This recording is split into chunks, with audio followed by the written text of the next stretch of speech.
की अरे हे आता 4 वॉर्डाचं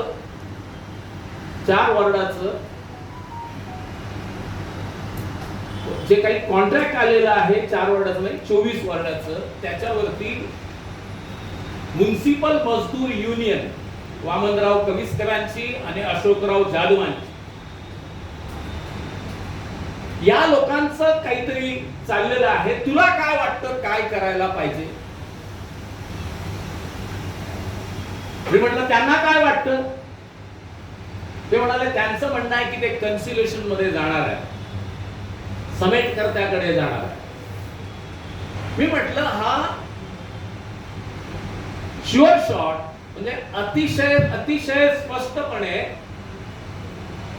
माझ्या, जर तुम्ही कॉन्ट्रॅक्ट लेबर ऍक्ट काढून वाचला आणि त्या कॉन्ट्रॅक्ट लेबर ऍक्ट मध्ये 10 नंबरचं कलम आहे की ज्याच्यामध्ये अतिशय स्पष्टपणे सांगितलेलं आहे की ज्या ठिकाणी बारमाही काम आहे, ज्या ठिकाणी नित्याचं काम आहे, त्या ठिकाणचं काम कंत्राटी कामगार नेमून त्यांना देता येत नाही. जर हे काम माझ्याकडे बारमाही पद्धतीने चालतं तर मी त्याला विरोध का करत नाहीये आणि मी कोर्टाकडे धाव का घेत नाहीये? मी त्या ठिकाणी गेलो, वामनराव कविस्कर त्या ठिकाणी बसून होते, त्यांनी बसवून ठेवलेलं होतं आणि मी स्पष्ट भूमिका घेतली की मी या ठिकाणी कोर्टामध्ये जाऊन अनफेअर लेबर प्रॅक्टिस ची केस दाखल करणार. तुमच्या माहितीसाठी सांगतो, बाकी कोण किती लढतं मला माहित नाही, म्युनिसिपल मजदूर युनियन लढते काय मला माहित नाही, महानगरपालिकेमध्ये असलेली सेनेची युनियन लढते काय त्यांच्याबद्दलचा प्रश्नचिन्हच आहे, मला माहित नाही. पण ती म्युनिसिपल युनियन आजही या विरोधामध्ये औद्योगिक न्यायालयामध्ये आहे 170 ऑफ 2025 घेऊन आजही आहे. ती केस आपण त्याच वेळेला दाखल केलेली आहे. बाकीच्या कोणत्या संघटनेच्या केसेस चालू आहेत या विरोधामध्ये? ज्या वेळेला हे एरिया बेसचं कंत्राट आलं, आजही माझी केस चालू आहे. पण शंकर शेट्टी म्हणाले की निव्वळ केसेस दाखल करून चालणार नाही रंगा, लढायला पाहिजे. मी म्हटलं हो निश्चितपणे लढायला पाहिजे आणि आमची लढाईची तयारी आहे. पण दुर्दैवाचा भाग असा आहे की मगाशी सावंत साहेब म्हणाले ती गोष्ट खरी आहे की आमच्याकडे 10% काय मोजून 10 कामगार असतील, मोटर लोडर कामगार, ज्यांचा हा प्रश्न आहे. पण 10 असले तरी ते आमचे आहेत, आम्हाला त्यांच्यासाठी लढायला पाहिजे. ते आम्ही कोर्टात लढू आणि यांच्या सोबत खांद्याला खांदा लावून तेवढ्याच टक्कर देऊन आम्ही लढू. आणि म्हणून त्यावेळेला संघर्ष समितीमध्ये उभं राहून आम्ही लढायची भूमिका घेतली. मित्रांनो, अतिशय स्पष्टपणे आम्ही लढायची भूमिका घेतली. आणि ज्या वेळेला ही आपण दाखल केलं आणि त्या ठिकाणी आपण सांगितलं त्यांना की लोकांना जर संप करायचा असेल तर त्याचं मतदान व्हायला पाहिजे, त्यांची यंत्रणा होती, आपण ती संबंध यंत्रणा राबवली. आणि एका बाजूला दी म्युनिसिपल युनियन मैदानात लढत असताना कोर्टामध्ये सुद्धा लढत राहिली. त्या कोर्टाच्या लढाईमध्ये ज्या वेळेला महापालिकेने त्यांची सगळी कागदपत्र सादर केली, ती फार महत्वाची कागदपत्र आहे. आणि तेव्हा ती म्युनिसिपल युनियनला लक्षात आलं, तोपर्यंत इकडचा संघर्षाचा बाण निघून गेलेला होताच. आणि पण संघर्ष केल्याशिवाय तुम्हाला पर्याय सुद्धा नव्हता. पण दुर्दैवानं म्युनिसिपल मजदूर युनियन किंवा आज जे आमच्या नावाने खडे फोडतात, तो कोण बापेरकर आहे, त्याचा मायबाप बाबा कदम बसलेला आहे, हे सगळे लोक या कटामध्ये सामील होते. मित्रांनो, काय कट केला होता यांनी?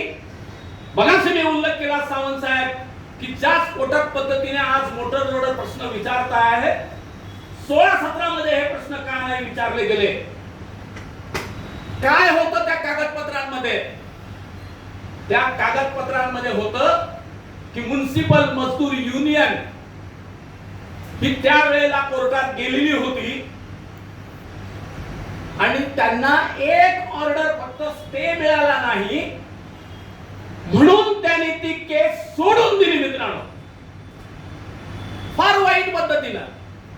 ती केस सोडूनच दिली त्यांनी. दुसऱ्या बाजूला पुन्हा समेटकर्त्याकडे गेले. समेटकर्त्याकडनं सुद्धा रेफरन्स आला आणि शासनाकडून न्यायमूर्तीची नेमणूक झाली. त्या न्यायमूर्तीकडे हा रेफरन्स चालणार. म्युनिसिपल मजदूर युनियन लढली का? नाही लढली. आज काय त्या रेफरन्सचा पत्ताच नाहीये. एक काम केलं त्यांनी की त्या स्टे ऑर्डर नाही मिळाली, त्या ऑर्डरच्या विरोधात ते हायकोर्टात गेले. हायकोर्टात आजही केस आहे. फॉलोअप आहे. आजही तिथे केस चालवत नाहीत मित्रांनो. तिथे दिसते, ती रेकॉर्डला दिसते हायकोर्टाच्या, पण चालवत नाही. ती केस विड्रॉ केली. औद्योगिक न्यायालयातली केस विड्रॉ केली. रेफरन्स चालवला नाही. हायकोर्टातली केस चालवलं नाही. मग असं काय घडलं? तुम्ही ज्या मगाशी महाबळ शेट्टींचं नाव घेतलं, त्या महाबळ शेट्टींनी आणि ज्यांनी आज जे आमच्या विरोधात खडे पडतायत ते बापेरकर आणि त्यांचे गुरु बाबा कदम. माझ्याकडे कागद आहे मित्रांनो, माझ्याकडे कागद आहे. हे त्यांनी सादर केलेलं बाळ आहे. 170/2025 जाऊन चेक करा औद्योगिक न्यायालयामध्ये. मी पुराव्याशिवाय बोलत नाही. याच बाळामध्ये एक कागद देण्यात आलेला आहे आणि तो कागद असा आहे, त्याच्यामध्ये लिहिलंय, फार महत्वाची गोष्ट लिहिलेली आहे.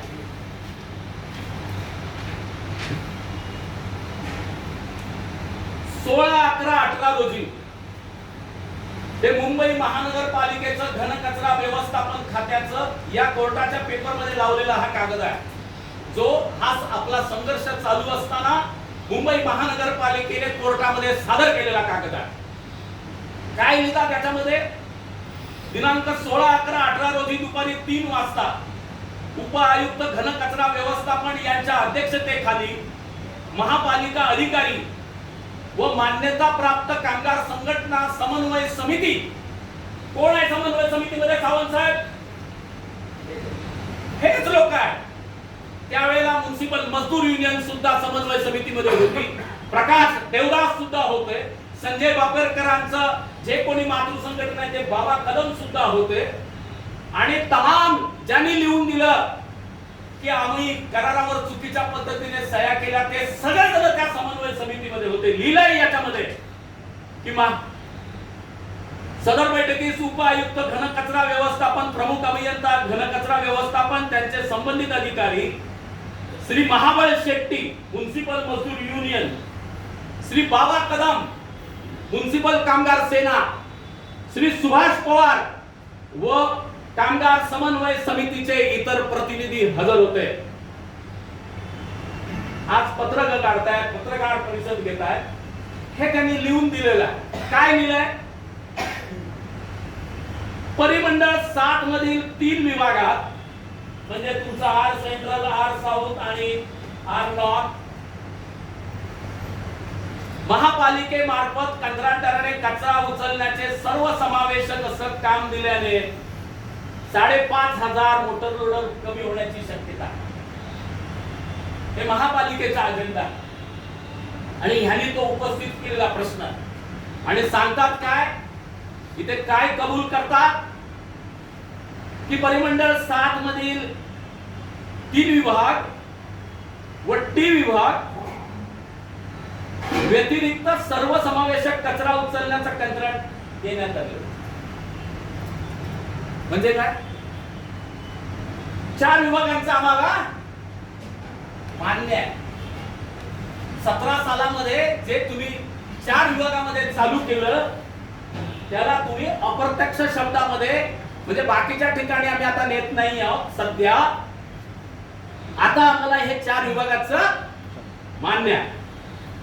त्यामुळे 5,500 लोडर पद कमी होण्याची शक्यता नाही. तुम्ही बोट धरायला दिलं, हात धरायला दिला, तुम्हाला सोडणार आहे महापालिका किंवा कंत्राटदार. 24 वार्डांमधल्या 4 वार्डांमध्ये तुम्ही दिलं, तुम्ही कोर्टातली केस जिंकणार आहात. तुम्ही इथे लिहून दिल्यानंतर पुढे काय म्हणतात? सध्या विभागात मोटर लोडर म्हणून काम करणाऱ्या कामगारांना त्याच पदाचं काम विभागातील सेक्शन चौकीमध्ये देण्यात कधी आहे? तुम्ही आताच्या एग्रीमेंट बद्दल बोलताय, पण हे कधी दिलेलं आहे? त्याची तारीख आहे 19/11/2018 आणि त्यांना मिळणाऱ्या भत्त्यामध्ये कपात करणार नाही वगैरे वगैरे. त्याचा परिमंडळ 7 मधील 3 विभागातील सर्वसमावेशक कचरा उचलण्याचे कंत्राट 7 वर्षाकरता स्थायी समितीच्या मंजुरीने मान्य करून. स्थायी समिती कोणाची होती हो? स्थायी समिती कोणाची होती 18 मध्ये? शिवसेनेचीच होती ना, ज्यांची युनियन बाबा कदम चालवतात.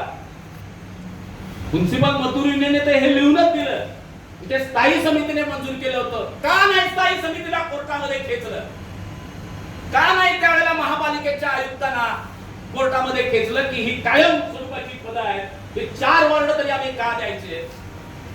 हे सगळं ज्या वेळेला लक्षात आलं आणि हे जेव्हा त्यांनी केलेल्या कोर्टाच्या केस, या ठिकाणी त्यांनी हरलेल्या केसचे कागद लावलेले आहेत, कारण त्यांनी केसच चालवली नाही.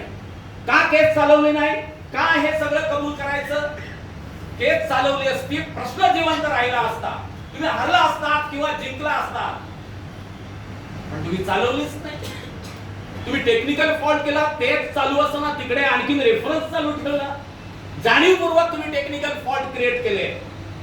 तुम्ही हायकोर्टातही लढले नाही, हायकोर्टात आजही मॅटर आहे. तुम्ही हे सगळं काहीही यांनी जेव्हा केलेलं नाही आणि जेव्हा आमच्या लक्षात आलं की ही बाजी आपण आता हरतो आहोत, मित्रांनो, ज्या क्षणाला हे 5,500 कामगार एक्सेस होण्याची भीती निर्माण झाली. एक्सेस होणं म्हणजे काय? 18 मध्ये काय घडलं होतं? ज्या वेळेला केंद्र सरकारचा निर्णय होऊन ऑक्ट्रा बंद करण्यात आला महापालिकेचा, भले साहेबांची 15 वर्षाची अधिक माझ्या माहिती 90 पासूनची तुमची लढाई, आणि जेव्हा ते बंद करण्याचा निर्णय झाला, सांगण्यात आलं अतिशय स्पष्टपणे की बाकीचे जे एक्सेस झालेले कामगार आहेत, तिथले ऑक्ट्राचे इन्स्पेक्टर असतील, तिथले क्लार्क असतील, हे आता एक्सेस झालेले आहेत. त्यांना कामगार कायद्याअंतर्गत इंडस्ट्रियल डिस्प्यूट ऍक्ट खाली आता आपल्याला रिट्रेंचमेंट आणावी लागेल. मित्रांनो, जे तुम्ही बोलता आहात ती ही परिस्थिती माहित नसलेल्या सिच्युएशन मध्ये बोलता आहात. म्युनिसिपल मजदूर युनियनने घात केला हे आम्ही आज का म्हणतो आहोत? त्या संघर्षाच्या दरम्यान ही आलेली परिस्थिती, जी माहित असलेली परिस्थिती, आणि त्यांनी जे काही हगून ठेवलेलं आहे ते सारवण्याचं, ते स्वच्छ करण्याचं काम, आणि त्याच्यामध्ये जर मोटर लोडर कामगार एक्सेस होतील तर त्यांच्या सर्वात आधी नोकऱ्या वाचल्या पाहिजेत, हा उद्देश डोक्यात ठेवून ते एग्रीमेंट करण्यात आलं. पण दुर्दैवाचा भाग असा आहे की ते एग्रीमेंट समजावून सांगण्याची धमक सुद्धा त्या म्युनिसिपल मजदूर युनियन मध्ये नाही. त्या एग्रीमेंट मध्ये काय म्हटलंय? त्या एग्रीमेंट मध्ये काय म्हटलंय? तुम्ही त्याच्यातला 3 नंबरचा पॅरेग्राफ वाचा. कामगारांच्या सेवा व शर्तींमध्ये कोणताही बदल केला जाणार नाही. म्हणजे काय? माझं काम, माझं पदनाम ही माझी सेवा शर्त नाहीये. मी कामगार म्हणून लागलो असेल किंवा सफाई कामगार म्हणून लागलो असेल, पण आज माझं पदनाम काय आहे? आज माझं पदनाम मोटर लोडर आहे. आज माझं पदनाम मोटर लोडर आहे की नाही आहे? मग ते बदलता येईल का? सेवा शर्तींमध्ये बदल होणार नाही असा त्याचा अर्थ काय होतो? की माझं पदनामही बदलता येणार नाही. आणि त्याच्या बाबतीमध्ये दुसरा शब्द येतो की त्यांना सुसंगत काम दिलं जाईल. सुसंगत काम हे मी जे करत होतो ते काम होतं का? तुम्ही 2 व्याख्या एकत्र वापरल्या पाहिजेत. माझ्या सेवा शर्तींमध्ये कोणताही बदल होणार नाही आणि मला सुसंगत काम देण्यात येईल. त्याचा अर्थ असा होतो की मला रस्त्यावरती झाडू मारायला परत पाठवता येणार नाही, असा त्याचा अर्थ होतो. अतिशय स्पष्टपणे त्याचा अर्थ असा होतो. दुर्दैवाचा भाग असा आहे की गेल्या आठवड्यामध्ये आम्ही हे पत्रक काढण्याच्या आधी, पत्रक काढायची वेळ का आली तेही तुम्हाला सांगतो. एक वॉर्ड मधली घटना आहे आणि एक वॉर्ड मध्ये ट्रान्सफर ऑर्डर्स निघाल्या कामगारांच्या, पुन्हा झाडू खात्यामध्ये पुन्हा झाडू मारायला पाठवण्याच्या अनुषंगाने. आणि म्युनिसिपल मजदूर युनियनचा जनरल सेक्रेटरी काय सांगतो की ज्या ऑर्डर मिळाल्या त्या घ्या आणि चालू पडा. ही भाषा, ही मगरुरी कुठून येते? ही मगरुरी का आली तुमच्यामध्ये? हॅलो, म्युनिसिपल मजदूर युनियनच्या सेक्रेटरीचं पोट भरलं. तोंड भरलंच आहे ना, तोंड भरलंच आहे. हेच अग्रीमेंट आहे. त्यांना मगरुरी आलेली आहे पैशांची, त्यांना पैशांची मित्रांनो मगरुरी आलेली आहे. जे पत्रक काढलं ना त्याच्यात मी काही चुकीचं लिहिलेलं नाही आहे. त्याच्यात लिहिलंय की म्युनिसिपल मजदूर युनियनच्या सत्य कणाहीन दुर्बळ बुद्धिहीन नेतृत्वामुळे. काही चुकीचं लिहिलेलं नाहीये. त्यांना हे कळत नाही का हे अग्रीमेंट कामगारांना समजावून सांगण्याची जबाबदारी त्यांची होती आणि ह्या अग्रीमेंट प्रमाणे प्रशासन वागेल हे पाहण्याची सुद्धा जबाबदारी त्यांची होती, कारण त्यांच्याकडे सगळे मोटर लोडर सभासद आहे, माझ्याकडे नाही आहे. ही त्यांची जबाबदारी होती. जर 2017 मध्ये हे अग्रीमेंट केलेलं नसतं, त्या 4 वॉर्डातल्या खासगीकरणाला परवानगी दिलेली नसती, तर आज हे अग्रीमेंट करण्याची सुद्धा वेळ आली नसती.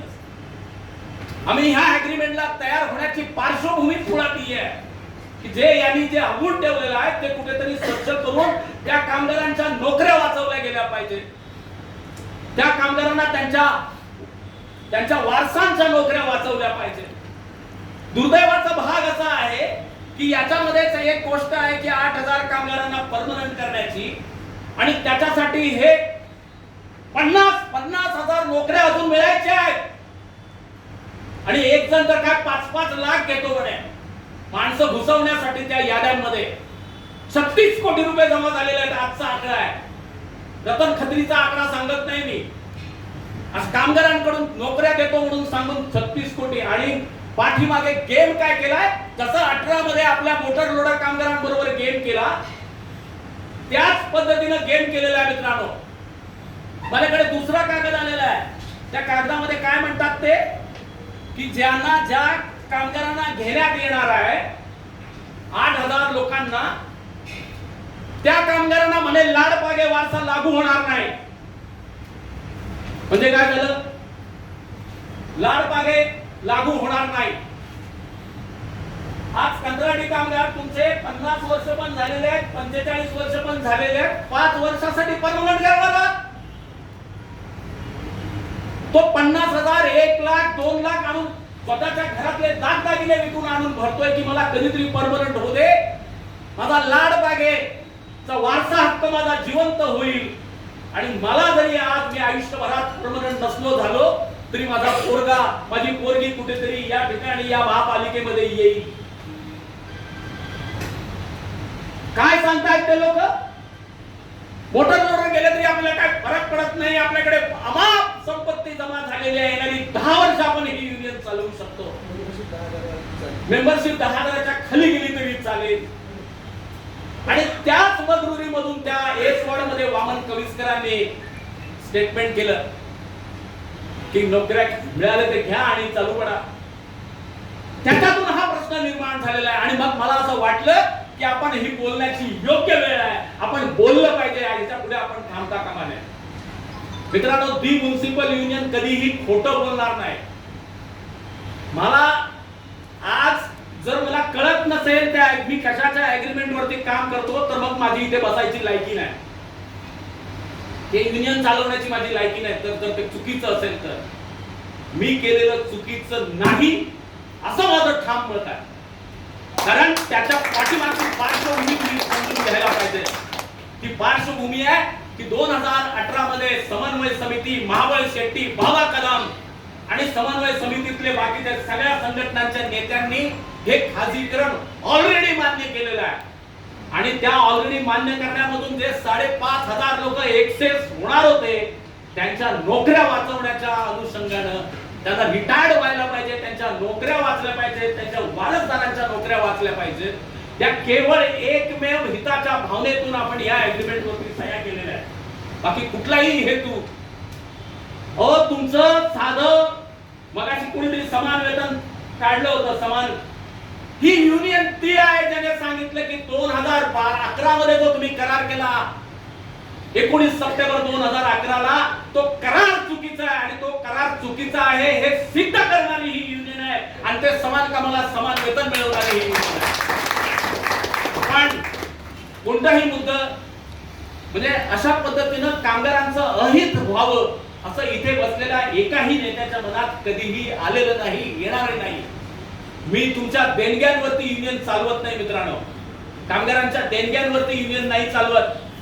ही युनियन चालवणं ना रमाकांतचा पोट भरण्याचा धंदा आहे, ना रंगा सातोशेचा पोट भरण्याचा धंदा आहे आणि शशांकरावचा तर नाहीच नाही. हे जे काही आमच्या बापानं शरदरावनं जे आमच्यावरती संस्कार केले, जॉर्ज साहेबांनी आमच्यावरती संस्कार केले, त्या चळवळीचा वारसा म्हणून आम्ही ही युनियन चालवतो. आम्ही कोणाच्या पैशांसाठी आणि देणग्यांसाठी आम्ही ही युनियन चालवत नाही. त्याच्यामुळं जे काही घडलंय ते अतिशय सूर्यप्रकाशा इतकं स्वच्छ आणि सत्य आहे. मी त्याच्यामध्ये तुम्ही म्हणाल, तुम्ही माझे डोकी पुढाल, तुम्हाला मला माराल म्हणून मी जर तुमची अशी इच्छा असेल की हे चुकीचं झालं तर मी ते मान्यच करणार नाही. मी जे केलंय ते योग्यच आहे, कारण मी त्यांनी हगून ठेवलेलं साफ केलंय, स्वच्छ केलंय, हीच माझी केवळ भूमिका आहे. आणि या भूमिकेसह मी रावसाहेबांना विनंती करेन की एकंदरच एक केस आपली ऑलरेडी चालू आहे सर, एक केस आपली चालू आहे, हे एक ऍग्रीमेंट आहे, त्याच्यामध्ये जे तुम्ही जॉईंटली वाचलं की कोणाचीही सेवा शर्त बदलता येणार नाही आणि मग त्याला सुसंगत काम देण्यात येईल. म्हणजे त्याचं मोटर लोडर हे पदनाम बदलणार नाही, त्याचा बेस स्केल बदलणार नाही आणि त्याच्या दर्जाचंच काम त्याला दिलं गेलं पाहिजे. तुम्हाला आणखीन सांगतो, आज जाऊन घाईघाईत एक पत्रक तुमच्या या मेळाव्यांना त्यांची फाटली आहे आणि ते फाटलेले याच्यामध्ये त्यांनी काहीतरी एक सांगतील, भले साहेब सांगतील ते की त्यांनी काहीतरी पत्रक काढलंय, हे होणार नाही, सुसंगत म्हणजे काय, अमुक म्हणजे काय. आजची 13 जुलैचीच वेळ का मिळाली हो? 13 जुलैचीच वेळ का मिळाली? आधी का नाही काढलं या सगळ्यावरचं परिपत्रक, त्या सुसंगतचं स्पष्टीकरण आधी का नाही दिलं आणि आज लिहिताय की होय आम्ही सेवा शर्त बदलणार नाही हे मान्य केलंय. ते सगळे यांचे लपंडाव, यांची सगळी दुसरं साफ करायचं काम दुसऱ्यांदा केलंय. पहिल्यांदा जे त्यांनी सांगितलं समान कामाला समान वेतन, अर्धा अधिक कामगार, मला वाटतं 7,500-8 हजार कामगारांना त्यांना कमी वेतनावरती त्यांनी घेतलेलं होतं, त्यांचं वेतन भरून काढण्याचं आपण काम केलं आणि पुन्हा ही लढाई आपण आज हातात घेतो आहोत. आपलं नेतृत्व त्याचं योग्य मार्गदर्शन, काय लढणार, कशा पद्धतीने लढणार. आपण मेंढ्याच्या टकरात देत नाही मित्रांनो.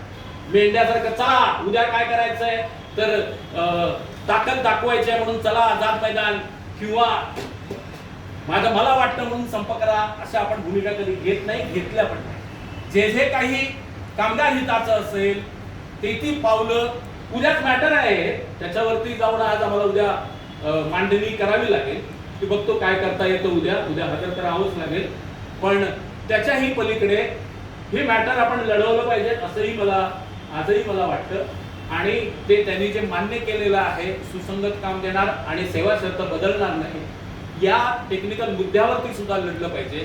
पण माझा अनुभव असा सांगतो मित्रांनो की न्यायालयात न्याय मिळतो, पण तो मिळतोच असं पण नाही, तो मिळतोच असं पण नाही. मी रिटायर झाल्यानंतर तुमची भूमिका बरोबर होती असं जर उद्या न्यायालयाने म्हटलं तर त्या न्यायालयाच्या म्हणण्याला मला काय फायदा. माझं असं म्हणणं आहे की या सर्वजण परत मिळून या सगळ्या सिच्युएशन वरती अतिशय अभ्यासपूर्ण विचार विनिमय करूया, त्याच्यामध्ये स्ट्रॅटेजीज ठरवूया. स्ट्रॅटेजीज म्हणजे लढायचं कसं याची रणनीती आपण ठरवूया आणि त्या पद्धतीनं या प्रश्नाला जे आपल्याला विकण्याचं काम 2018 साली समन्वय समिती आणि म्युन्सिपल मजदूर युनियनने केलंय. त्या सगळ्या साखळदंडातून, त्या सगळ्या ट्रॅप मधून आपण कसं बाहेर पडता येईल याची आपण आखणी करूया. या शब्दांशी मी इथे थांबतो. इतका वेळ आपण ऐकून घेतलं त्याबद्दल मी तुम्हाला